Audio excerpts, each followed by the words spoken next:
welcome back. So again today we will be listening to a very beautiful story which was translated by my teacher Venerable Kiribadguru Jnanananda. In this story, boys and girls, we will be talking about a merchant named Seri. The name of the Jataka tale is Seri Vanija. What was the name of the Jataka tale? Seri Vanija.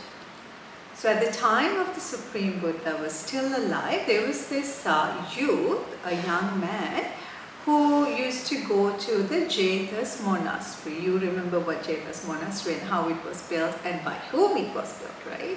So this young man, on a regular basis, he was going to the Jataka's monastery to listen to the Dhamma.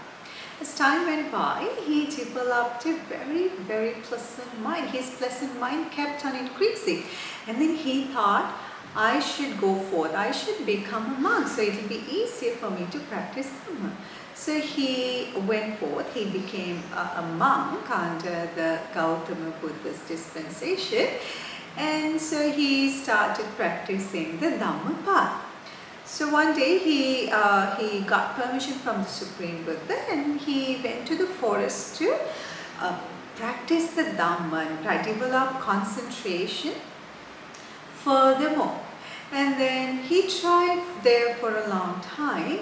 And boys and girls, not everyone can practice meditation by themselves when they are lonely. So this monk, although he made so much effort, he could not develop concentration. You know what happened to him after?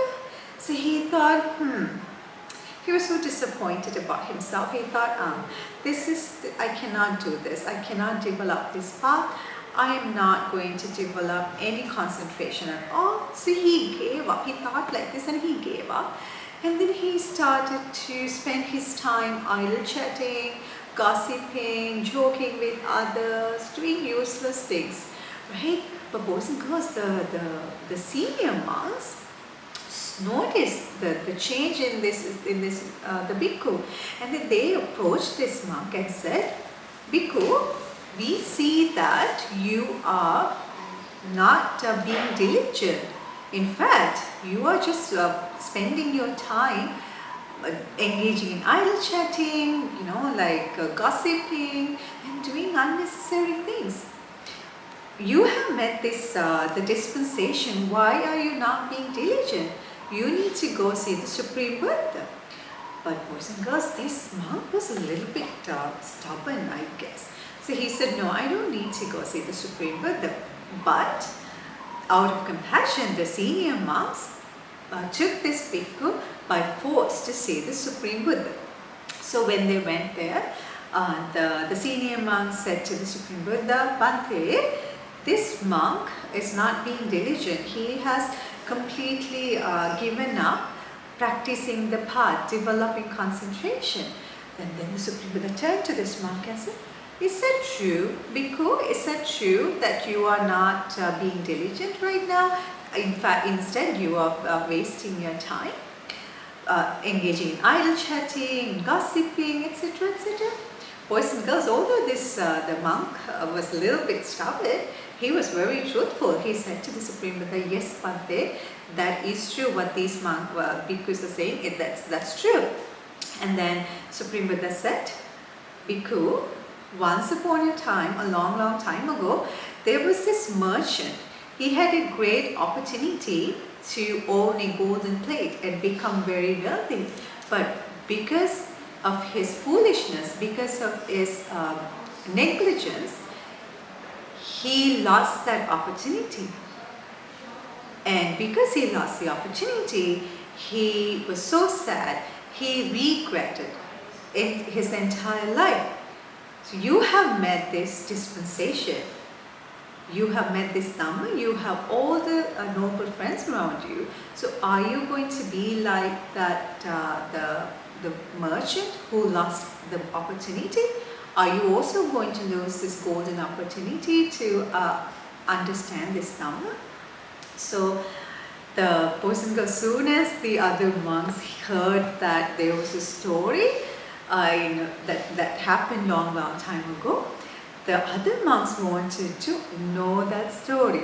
We all like to listen to stories, don't we? So just like we are, the monks also wanted to listen to the story. So they pleaded to the Supreme Buddha, asked Supreme Buddha, Bhante, please tell us the story. We would love to hear that story. So boys and girls, Supreme Buddha said the story about the Seri Vanija, the merchant Seri. So a long time ago, boys and girls, there were these two merchants. One's name was Seri, the other one was our Bodhisattva in a previous life. So these two merchants, what they do is they go from city to city selling specifically bangles and other jewelries. So one day they crossed over a river and they went on to trade to a city called Andhapura. So boys and girls, when they go on trading, they have this agreement. So they divide the roads on these cities between the two of them. So the first one goes on certain roads and the other one goes on certain roads. So once the first merchant is done trading on the roads that were assigned to him, the second one, if there's still time, the second one also can go on the same roads to try to sell his goods as well. So the merchant Seri started his sales, his business on the roads assigned to him, and then so he was. You might have heard to, people on the roads screaming, saying, "Oh, some things are for sale, like that, right?" So same way, this merchant Seri, he did the same thing. He was saying, "Oh, bangles are for sale, bangles are for sale." So there was this a grandmother and daughter living in this on the same road. The girl heard it. They were very poor boys and girls, but they're poor right now. But at a very long time ago, they were very wealthy. Just like unable the wealthy merchants, they were wealthy merchants too. But at that time, they've gotten poor, so due to certain reasons. So this little girl, she was waiting to buy a bangle for herself. Everybody, most of the girls like bangles, right? So just like all the other girls, she wanted to buy a bangle.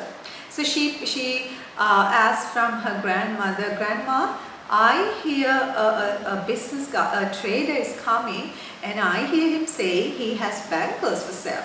Please buy me a bangle, Grandma." And then the grandmother said, "Oh, my dear daughter, we barely have food to eat, so how can we buy a bangle? We cannot afford to buy a bangle." And she said, "Oh, Grandma, but I really need a bangle." And she was crying. And then she remembered the grandmother said the same thing again, "We have no money." And she all of a sudden sort of remembered something. She ran inside her house and came back with a plate, a very dirty plate. And she said, "Grandma, can we try to sell this to the merchant and ask for a bangle instead?" And the grandmother said, "I don't think anyone would buy this dirty plate, but we can ask. There's no harm in asking, right?" So they called over to this. They called the merchant, and so he came, and then they asked. The grandmother asked the merchant, "Oh, son, my granddaughter is crying to buy a bangle. If you don't mind, can you please take this plate and give us just one bangle just to please her, because she's been wanting this for so long."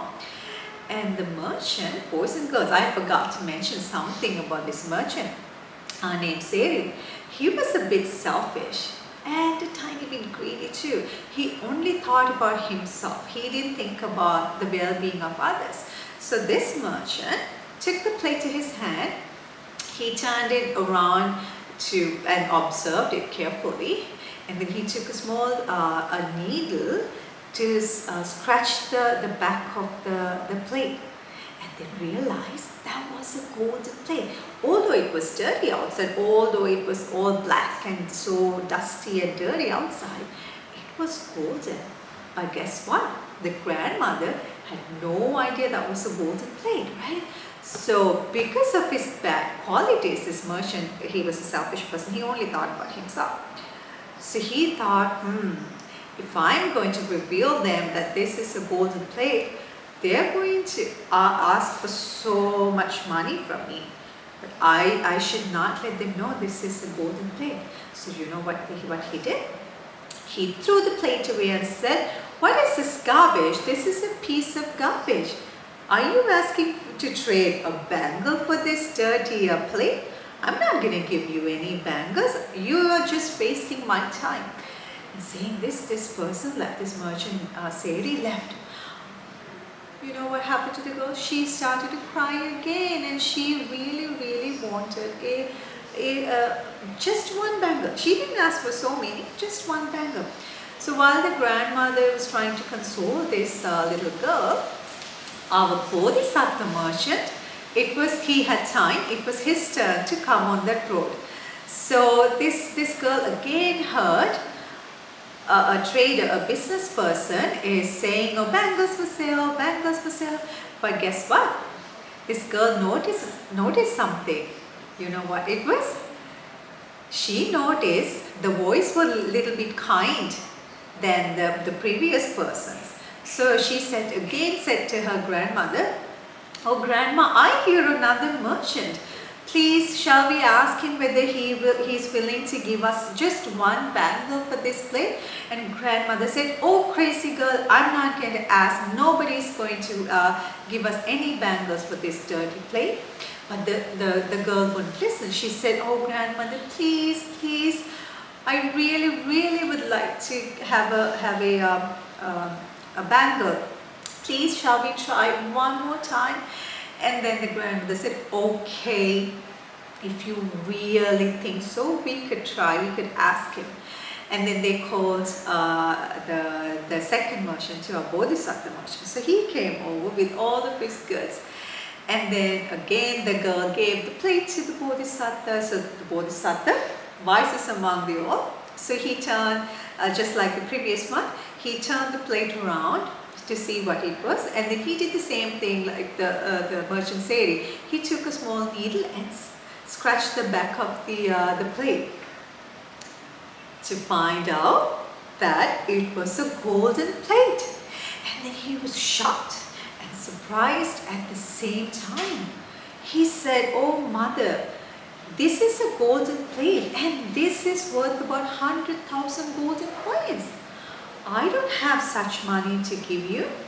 The goods I have cannot be matched with the value of this plate. I'm really sorry. I only have 500 coins. If you would like, I can give you the 500 coins and all of my goods to you to trade with this plate. And then the grandmother and the girl was over the moon when they heard it. 500 gold coins and the whole lot of bangles and other jewelries, right? And they did not expect that. The grandmother was so happy. He said, oh dear son, that's such a great thing. My granddaughter is very happy. So they traded the plate to the 500 gold coins and the goods the Bodhisattva merchant had. So after trading that, the Bodhisattva merchant, asked the grandmother for 8 gold coins for him to go back to his town. So boys and girls, because he used to take it's a boat ride, right? So to cross over the river, so he needed 8 golden coins to pay to the boat ride. So that's all the money he asked for. So he got the money and he took off very happily with the golden plate. So the grandmother and granddaughter had all the jewelry. They were very happy. And guess who came back? The greedy merchant named Seri. So boys and girls, he thought, I should go back and try to get the plate from the people. And he came back and said, and guess what? He pretended, I'm just going to come here to, take the plate and, out of compassion, give just one bangle. So he came and said, "Oh, give me that dirty plate. I'll just give you one bangle just because I feel sorry for this girl." Then the grandmother was so angry. She got so angry. She scolded the Seri merchant, saying that you tried to deceive us. You're a very cunning person. You have no qualities. You're very selfish. We don't need your money. We are not going to give you any plate. There was a very kind merchant came after you, and he took the plate, and he said it worth about 100,000 gold coins, and he took it and gave all of the wealth he had. And so we don't need you, just go away. And then saying this, the grandmother tried to shoo him, and then he was so upset. He was so shocked, and he asked, "What? He took my golden plate? Where did he go? Which way did he go?" And the girl said, "Oh, look, he's that kind uncle. He has got onto the boat and he's taking off right now." And then the Seri merchant, he was so angry. He forgot all about his goods that he brought for trading. He dropped all of them down. He ran towards the direction where the Bodhisattva, the kind merchant, was taking off. And then he got to the riverbank, and he screamed, saying, "Come back! The boat rider, come back, turn the boat around and come back." And the Bodhisattva merchant, he realized that Seri merchant is very angry. He has so much hatred right now.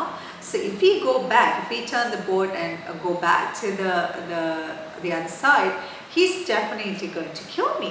But he said to the boat rider, "I'll give you 8 golden coins to not turn the boat around.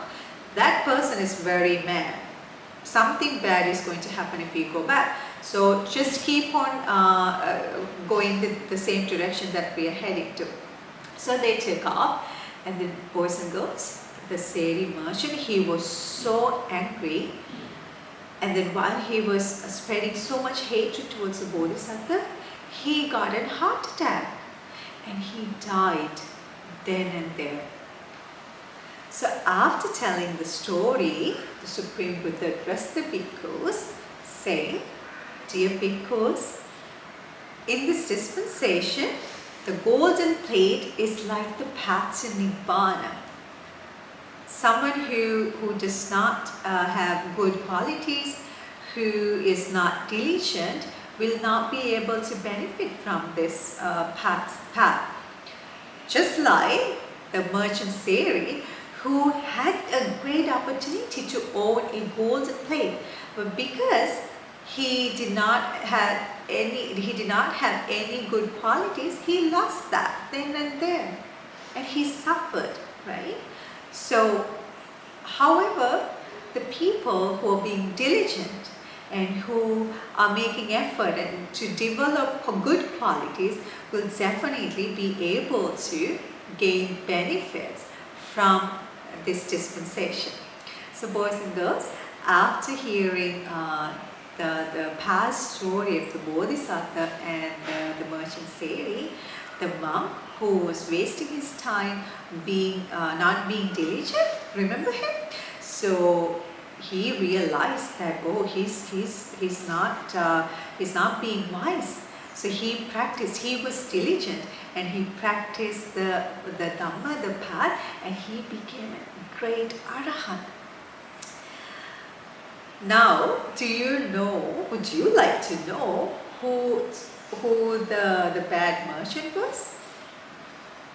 The Seri merchant? Boys and girls, you might have heard about Devadatta, right? So Seri merchant is the Devadatta. So this is a story between Bodhisattva and the Devadatta. Boys and girls, this is when the Devadatta developed hatred towards the Supreme. The Devadatta always angry. He was always angry at the Supreme Buddha, right? So this is when that anger started. This is when he started to spread hatred towards the Supreme Buddha. See, boys and girls, what happens to us? So What can we learn from this story? What do you learn from this story? So boys and girls, remember, when we develop good qualities, when we make an effort to develop good qualities, we receive so many opportunities to lead a very successful life. But when you are not being wise, not trying to develop good qualities, you will lose even the tiniest opportunity that is very close to you. So I hope that all the boys and girls who are listening to us today will make an effort, will be diligent to develop good qualities and gain so much success to your life. May you all be well and happy. Teruvan Saranai. Namo Buddhaya.